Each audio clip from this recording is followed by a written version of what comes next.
Hey, what's up everyone? Welcome to yet another Gors Month of Horror. This is number 10. Yeah, we got all the way up to number 10 and it's only the 16th day of October. Pretty damn good. Anyway, this is number 10 and this time I am not actually looking at a movie to review. I am actually doing a video game.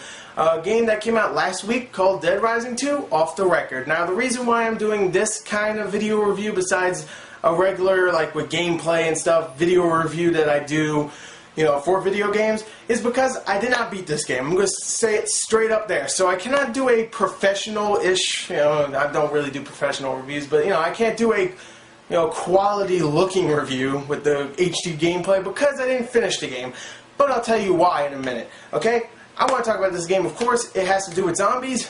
A lot of killing with zombies, a lot of killing with really weird weapons, weird combo weapons, which is like pretty much taking two weapons and sticking them together. There's a lot of killing in this game, so let's talk about it. The story in this is largely the same as Dead Rising 2 from last year, because if you don't know, this is pretty much a spin-off of Dead Rising 2 that came out last year, because last year it followed a character named Chuck Green, who was a character who kills zombies for a living just to make some money to get this thing called Zombrix, which helps cure, well, it doesn't cure, but helps prevent zombie people being zombified, and he has a daughter who got bitten, so he tries, do all this stuff, get all this money, and try to get Zombrix for her. So he kills a whole bunch of zombies doing that, and then he gets wound up in this big conspiracy in this Las Vegas type place, and that's really where the story leaves off there. Here it's the same thing, except you have the main character from the first Dead Rising game called what's his name? Frank Castle? Frank Castle, there you go.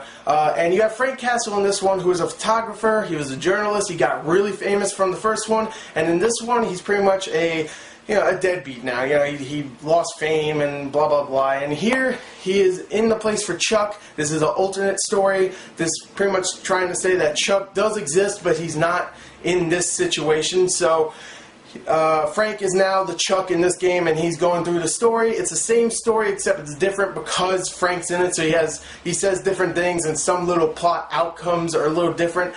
Now, I did not complete this game. I will say, the story I did not complete. You know why? Because it's exactly the same as Dead Rising 2 from last year. So I am not going to play the game over again.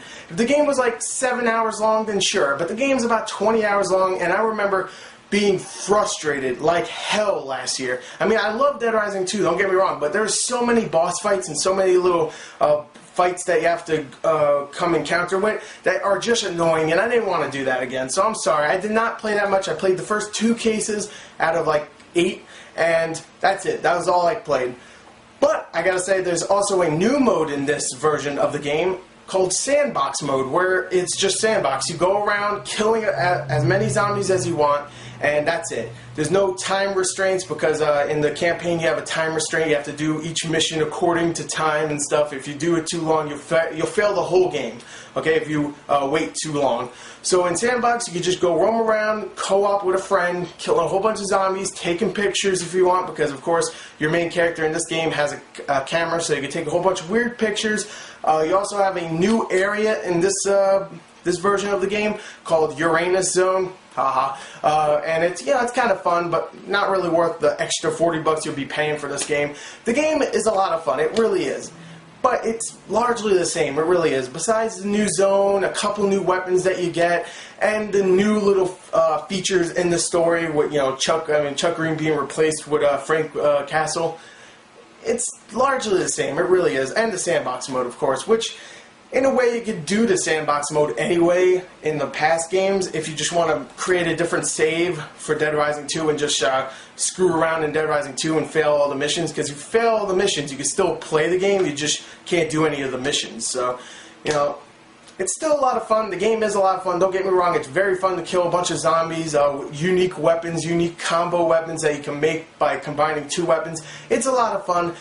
But it's way too similar to Dead Rising 2, and for the 40 extra bucks, this feels like $10 DLC. It really, really does. Maybe 15 if you're lucky. So, for 40 bucks, I recommend not a purchase, only if you've played Dead Rising 2 or you own it. If you never played a Dead Rising game, or Dead Rising 2 for that matter, then I would recommend a purchase, because the game is a lot of fun. The story is, not interesting, but it's entertaining. The characters are endearing, and I like them. Frank Castle is a great character. I think so, at least. He's very entertaining to watch and listen to, and he's very funny. He's a cool character. Just like Chuck Green last year, he wasn't really funny unless he was like throwing out retarded one-liners.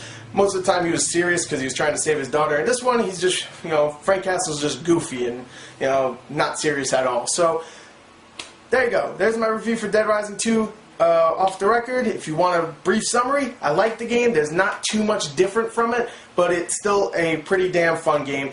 If you do have Dead Rising 2 and you did play it, I do recommend a rental, though. So, anyway, there's my review for Dead Rising 2 off the record. I will give it a... How should I review it? Out of my ratings that I give for games, which is out of a 5 rating, I'll give it a 3.5 out of a 5. So anyway, there you go. There's a Dead Rising 2 off the record review. I know it was a little sloppy and stuff, but I just got finished playing Michael Phelps, the Push the Limit game, and I am tired as hell. You can see my face is all red. That game gave me a workout. So sorry if it's all sloppy and I don't know. Whatever. Anyway, there's my review for Dead Rising 2 off the record. That was Gors' month before number 10. Thank you and goodbye.